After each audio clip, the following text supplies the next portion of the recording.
এখন প্রায় 3:30 বাজে আর আমরা এখন যাচ্ছি পাঁচবাগা ফ্লাইওভারের উপর দিয়ে। আর যেতে যেতে বৃষ্টি আবারও নেমেছে। যাই হোক, আমরা তো পৌঁছে গেছি এখন একতেশ্বরার। প্রচুর লাইন এখানে।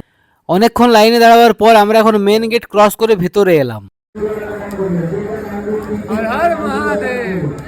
আর ঢোকার সময় একটা নারকেলও কিনেছি, তো নারকেলের জলটা ফাটিয়ে আমার ডিবার মধ্যে ঢুকিয়ে দিলাম। এখানে একসাথে প্রায় 5-7 জন জল ঢালছি। সরাসরি বাবার মাথায় জল ঢালার যে অনুভূতি, সেই অনুভূতি এখানে একটুও নেই। যদিও এই ভিড়ে এটা ছাড়া উপায়ও নেই। যাই হোক, জলটা তো বাবার মাথাতেই পড়ছে।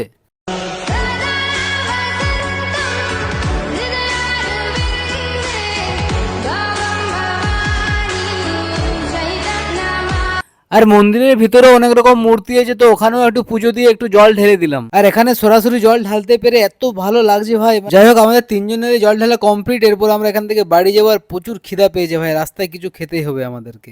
যাই হোক, তোমাদের সঙ্গে দেখাচ্ছে পরের একটা ব্লগে। ততক্ষণ বাই বাই।